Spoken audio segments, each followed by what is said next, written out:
Asante sana, naitwa Esther Nicholas Matiko, ni mjumbe wa kamati ya hesabu za serikali. Leo tumekuja kutembelea vihenga vya hapa Babati, lakini tumejionea kwa kweli project imetengenezwa vizuri, lakini sasa for the future kama ulivyouliza, tunajua by 2030 Rais Samia amesema kwamba NFRA waweze kuwa na storage au the country waweze kuwa na storage kama ya 3 million. Sasa hivi NFRA wana 776. Kuna wadau wengine. Sasa Watanzania tunalima sana. Tukiwa na storage kubwa ya hizi nafaka ni faida kwetu kama nchi, ambapo tunaweza tukauza nchi jirani ambazo zinatuzunguka ambazo zinaweza kuwa na crisis. Lakini pia kuna kipindi sisi kama Watanzania tukapata crisis ya majanga na upungufu wa chakula. Lakini pia NFRA inatumika kama kwa Kiingereza price stabilization, kwa Kiswahili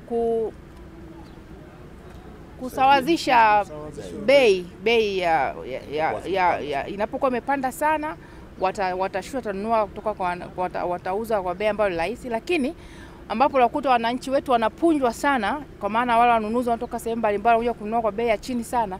NFRA wenyewe wanaweza kwa kununua kwa bei ya juu ili mkulima aweze kunufaika.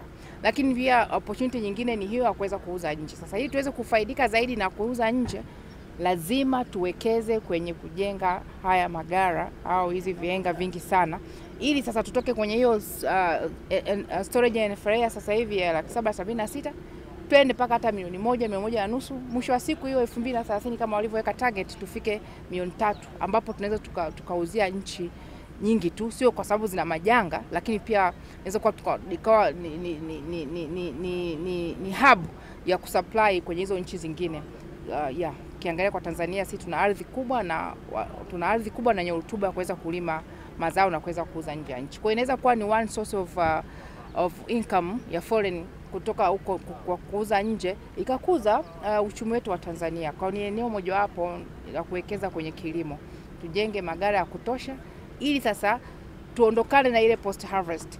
Wakulima wetu wakilima basi wapate sehemu ya kustore, waweze kupata na wenyewe value ya mazao ambao wamelima, lakini kama nchi tuweze kuchukua na kuweza kuuza nje, lakini wakati mwingine kuweza kutumika ndani ya nchi kipindi ambacho tuna crisis. Bunge wa Bwawa na makamu mwenyekiti wa kamati ya kudumu ya bunge ya hesabu za serikali na kiongozi wa msafara. Kama sisi sote tunavyojua kwamba serikali toka miaka ya 2018 ilifanya uamuzi wa kuongeza uhifadhi wa chakula. Wakaamua kuanza kujenga vihenge, yani silos, katika maeneo karibu kanda 8. Sasa utekelezaji wake, ambapo tulipata mkopo nafuu kutoka serikali ya Poland, tulianza kuutekeleza. Na hili ni mojawapo ya eneo ambalo lipo katika zile loti 8. Sasa basi tumekuwa tukijadili katika vikao vyetu na kuona ile fedha ilivyotumika na kuona kama thamani ya ile fedha imefikiwa au haikufikiwa. Na tutaanza kulipa ule mkopo. Tumenufaika na ule mkopo? Kwa hiyo kamati yetu ya kudumu ya bunge iliamua kwamba ije itembelee vihenge hivi vilivyojengwa katika mkoa wa Manyara hapa Babati, ili kujionea uhalisia vihenge vinavyofanya kazi na namna vilivyojengwa, na kama kuna thamani halisi ya fedha iliyotumika. Na sisi hapa nataka niseme kwa niaba ya kamati imefurahishwa sana na namna vihenge hivi vilivyojengwa katika hili eneo na kuongeza uhifadhi wa chakula. Tumeona huu mradi wa hapa umetumia karibu takribani hela za Kitanzania bilioni 19 na point. Sasa tunaona ukilinganisha majengo yaliyopo, uhifadhi uliopo, silos unazoziona, mitambo ambayo imewekwa na vijana ambao wamefundishwa namna ya kuhifadhi na kuendesha hiyo mitambo, tunaona kabisa kwamba kuna thamani ya fedha ya uwekezaji huu mzuri.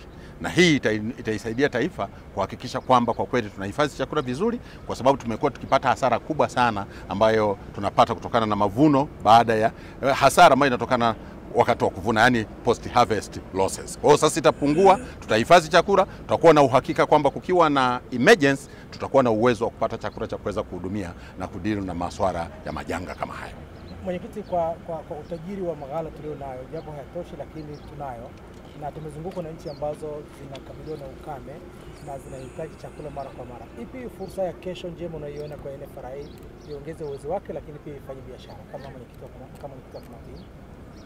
Kwanza nichukue nafasi hii kuipongeza Wizara ya Kilimo, kwa sababu Wizara ya Kilimo wameendelea kusimamia kilimo vizuri na uzalishaji umeongezeka sana, na bado kuna ziada nyingi, tani milioni kadhaa ambazo ni ziada. Sasa ziada ile imekuwa na manufaa kwa sababu tunahifadhi kwa ajili ya kesho na kesho kutwa ambao hatuijui, lakini pia imekuwa ni sehemu muhimu ya kuhifadhi kile chakula ambacho tunaweza tukauza sehemu zingine. Sasa hivi tumewashauri NFRA kwamba waangalie nchi jirani zinapokuwa zimepata majanga ya njaa, basi serikali kupitia NFRA waweze kuziuzia hizo nchi na kunusuru maisha ya Waafrika wenzetu ambao wanaishi katika hizo nchi. Kwa mfano halisi sasa hivi naona wameenda kuwauzia wa Zambia ambao walikuwa na upungufu wa chakula. Kwa hiyo hii ni hatua nzuri. Lakini zipo nchi zinazotuzunguka kama Kenya na Sudani na nchi zingine zote hizi zinaweza kupata chakula kutoka Tanzania. Na sisi kama nchi tukapata fedha za kigeni ambazo zitatusaidia katika kuweza kuwekeza katika maeneo mengine. Ningependa kuongezea ni kwamba tumeitaka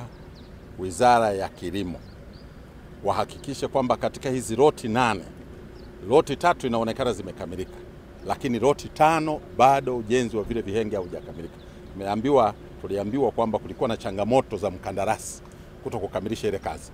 Sisi kwa manufaa ambayo tunayaona, tumeiagiza Wizara ya Kilimo wafanye kila linalowezekana zile loti 5 zilizobaki, yani ya Shinyanga, Dodoma, Makambako, Songea na Mbozi, vihenge vile vikamilike ili kuongeza uhifadhi wa chakula, kusudi nchi yetu tuwe tunaweza sasa tukahifadhi chakula chote ambacho kinazalishwa cha ziada. Mimi naitwa Gerard Geoffrey Mweli, Katibu Mkuu Wizara ya Kilimo. Leo tuko na kamati hapa ya hesabu za serikali ambao wamekuwa wakitekeleza jukumu lao la kikanuni la kuhakikisha kwamba serikali inatekeleza majukumu yake kwa kuzingatia sheria, kanuni na taratibu.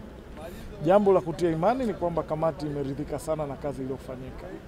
Na nitoe shukrani zangu kwa Mheshimiwa Samia Suluhu Hassan, Rais wa Jamhuri ya Muungano wa Tanzania.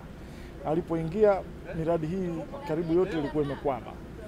Na tumeanza na miradi hii mitatu. Tayari sasa hivi leo tumeshuhudia tumeongeza tani 45 ambazo hizi ni tani za nyongeza kwenye kanda hii. Hii eneo tulilokuwepo linaweza kuhifadhi tani 45.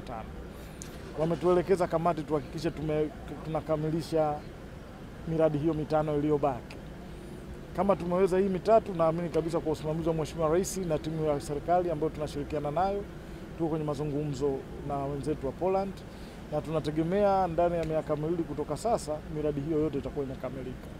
Malengo ya serikali, malengo ya Mheshimiwa Rais ni kuhakikisha kufikia mwaka 2030 tuna hifadhi ya tani milioni 3 ili itutosheleze sisi wenyewe kwa ajili ya chakula, lakini pia itutosheleze kwa ajili ya kufanya biashara.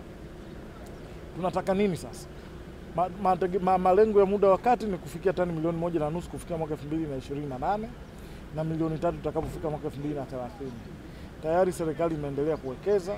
Mwaka jana tuliweka bajeti kwa ajili ya ujenzi wa miundombinu hii, na mwaka huu tunaoenda tunategemea kuwa na bajeti kwa ajili ya ujenzi wa miundombinu hii. Lengo ni kuhakikisha kwamba serikali na wananchi kwa muda wote wawe salama kutokana na chakula. Lakini vision yetu au dira yetu tulibadilisha sisi mwaka jana. Mheshimiwa Rais alipoingia alibadilisha hata dira ya kilimo ya nchi kwamba ni kujilisha wenyewe na kuwalisha wengine kibiashara. Nchi kama Tanzania haitakuwa na amani kama wengine hawana utoshelevu wa chakula. Na jambo hilo tumeanza kulifanya kwa vitendo. Tumeanza, wenzetu wa Zambia walivyokuwa na changamoto, tulikuwa tayari wa kwanza kabisa katika kanda hii kutoa chakula. Sasa hivi tuna mikataba na nchi nyingine 2 tunaendelea nao na mazungumzo kwa ajili ya kuwapatia chakula. Kwa tunaposema tani milioni 3 sio kwa ajili ya wananchi tu wa Tanzania, lakini na wananchi wanaotuzunguka. Kwa hiyo mwisho niseme tu wananchi wakae kwa amani, walale usingizi mzuri kabisa kwamba nchi hii iko salama kwa chakula, haitakuwa na njaa leo wala kesho, kwa sababu serikali iko macho na serikali inasimamia jambo la usalama wa chakula kwa muda wote.